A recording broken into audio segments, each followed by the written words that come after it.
Nah, kita masuk ke topologi jaringan. Diperhatikan, nah, apa sih pengertian dari topologi jaringan? Ya, kita lihat di sini bahwa topologi jaringan itu adalah suatu cara menghubungkan perangkat telekomunikasi yang satu dengan yang lainnya sehingga membentuk jaringan. Ya, dalam satu jaringan telekomunikasi, jenis topologi yang dipilih akan mempengaruhi kecepatan komunikasi. Ya, bisa dipahami karena tujuan kita untuk membangun topologi jaringan ini adalah untuk bisa berkomunikasi. Nah, jadi dengan adanya topologi jaringan ini itu akan mempengaruhi apa katanya? Mempengaruhi kecepatan komunikasi. Nah, untuk itu kita perlu mencermati kelebihan atau keuntungan bahkan kekurangan dari masing-masing topologi berdasarkan karakteristiknya ya. Nah, di sini ada jenis-jenis topologi yang akan kita pelajari ya. Yang pertama ada topologi bus ya. Yang kedua ada topologi star ya. Kemudian ada topologi ring. Kemudian ada topologi bus mesh ya. Nah, yang pertama ini kita bahas topologi bus ya, bentuknya seperti ini. Jadi dia membentuk seperti bus dia ya, nih.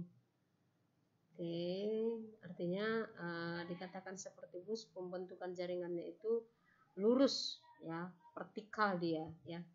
Nah, kita lihat di sini bahwasanya ini kita lihat ini adalah ilustrasi dari sebuah komputer ya, Nak ya. Nah, ini servernya. Nah, di mana server ini fungsinya untuk melayani klien-klien atau PC-PC yang lain. Nah, ada PC-nya berapa? 1, 2, 3, 4 ya. Nah, ini adalah pusat dari data untuk melayani dari PC-PC yang lain atau klien-klien yang lain.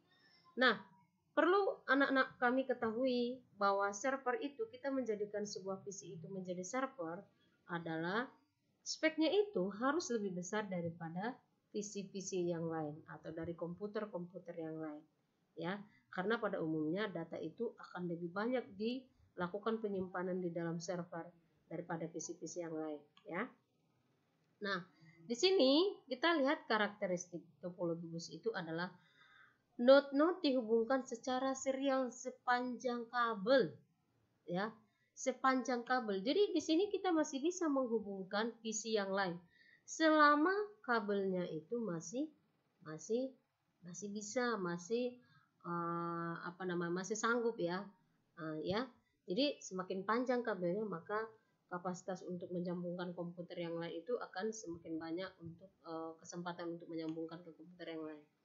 Nah, kemudian kita lihat di sini karakteristiknya adalah sangat sederhana dalam instalasi ini ya.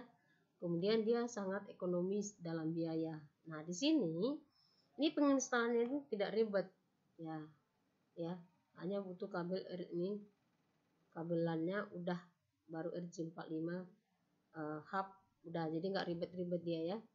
Kemudian biayanya juga kalau penginstalannya tidak ribet, tidak terlalu ribet, maka biayanya juga akan semakin ekonomi ya, semakin murah ya. Kemudian paket-paket data saling bersimpangan pada suatu kabel ya. Tidak diperlukan hub ya. Yang banyak diperlukan adalah konektor pada setiap Ethernetnya. Jadi di sini juga mengurangi biaya hub, tidak perlu, hanya konektornya aja yang perlu ya. Kemudian problem yang sering terjadi adalah jika salah satu node rusak, maka jaringan kerusakan dapat down. Jika seluruh node tidak bisa berkomunikasi dalam jaringan tersebut. Jadi di sini adalah kalau satu node ini rusak, satu klien ini rusak, maka akan mengganggu kepada PC-PC yang lain. Pengiriman data akan terganggu. Nah, itu yang disebut dengan topologi jaringan bus. Ya. Nah, apa yang kita rasakan keuntungan dengan menggunakan topologi bus itu? Nah, topologinya adalah topologi yang sederhana, ya. Kemudian kabel yang digunakan sedikit untuk menghubungkan komputer bus. Sebanyak komputer, jumlah komputer yang dihubungkan aja ya, sebanyak itu kabel yang harus kita keluarkan. Kita sudah perkirakan misalnya satu komputer dengan komputer lain berapa jaraknya, ya, itu dia. Kemudian biayanya lebih murah dibandingkan dengan susunan pengkabelan yang lain. Yang berikutnya adalah cukup mudah apabila kita ingin memperluas jaringan pada topologi bus. Jadi kalau misalnya tadinya hanya 3 komputer yang tersambung seperti ini, hanya beberapa komputer yang tersambung. Jika ada PC lain yang mau kita hubungkan selama kabelnya masih bisa, tinggal sambungkan. Jadi gak ribet ya, itu dia. Kemudian kita lihat kerugiannya di sini. Ternyata kerugiannya adalah traffic lalu lintas, yaitu padat yang padat akan sangat memperlambat bus, ya. Jadi kalau misalnya jaringannya ini pengiriman data itu lambat, ya. Jadi satu komputer pengiriman datanya lambat akan mempengaruhi ke komputer-komputer yang lain, akan mempengaruhi pengiriman data ya ke komputer lain. Kemudian setiap barel konektor yang digunakan sebagai penghubung memperlemah sinyal elektrik yang dikirimkan dan kebanyakan akan menghalangi sinyal untuk dapat diterima dengan benar, ya. Ini saya.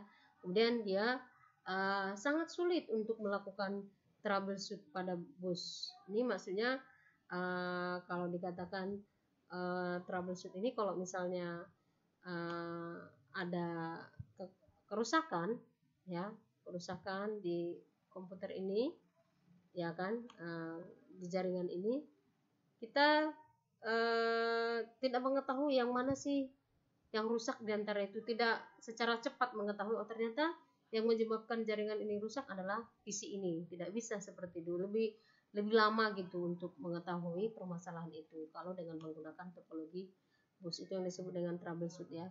Kemudian lebih lambat dibandingkan dengan topologi yang lain, ya benar ya, karena ini berdasarkan dari seperti air mengalir, ya kan, dari server ke sini dulu, baru kemari gitu deh. Jadi nggak langsung cep udah langsung gitu dia, ya. Nah, makanya pengiriman data itu agak lebih lambat, ya. Itu dia mengenai topologi bus, kekurangan dan kelebihannya, ya. Nah, kita masuk ke topologi star, ya. Dikatakan topologi star atau bintang, ya, ini karena bentuknya seperti bintang. Dari sini bisa kita lihat bahwasanya mereka ini tidak perlu sebuah server. Mereka hanya menggunakan sebuah hub. Jadi sebanyak jumlah port itu apa ini yang ada di hub ini disebut hub. Ini lubang-lubangnya disebut dengan port. Jadi berapa jumlah portnya, segitu juga jumlah komputer yang akan terhubung, ya. Itu dia. Nah, kita lihat apa sih karakteristiknya. Setiap node berkomunikasi langsung dengan konsentrator hub. Jadi kalau hubnya rusak, ya rusak semua, gitu ya. Atau satu port tidak nyala, maka ya satu komputer itu tidak bisa melakukan komunikasi. Atau keseluruhan hub ini rusak, ya semuanya rusak, gitu ya. Nah, kemudian di sini bila setiap paket data yang masuk ke konsentrator hub kemudian di broadcast ke seluruh node yang terhubung sangat banyak, ya. Jadi misalnya pengiriman data itu dikirim ke hub, langsung terkirim ke semuanya secara bersamaan, gitu ya. Misalnya memakai hub 32 port, maka kinerja jaringan akan semakin turun, ya. Jadi semakin banyak jumlah daripada port ini maka kinerjanya juga akan semakin menurun, ya. Itu tergantung daripada jumlah berapa giga daripada untuk aktivitas internetnya, gitu ya. Jadi kalau misalnya akses internet di rumah kami itu hanya menggunakan 10 giga gitu, semakin banyak jumlah komputer yang menggunakan maka aksesnya juga semakin lambat, seperti itu ya. Nah, kemudian kita lihat di sini sangat mudah dikembangkan, ya, hampir sama dengan topologi bus tadi. Ya, kalau misalnya ada komputer kita lagi, selama di sini port ini masih ada, tinggal menyambungkan saja, ya. Begitu ya, Naknya. Nah, kemudian kita lihat jika salah satu Ethernet card-nya rusak, ya, atau salah satu kabel pada terminal putus, maka keseluruhan jaringan masih tetap bisa berkomunikasi atau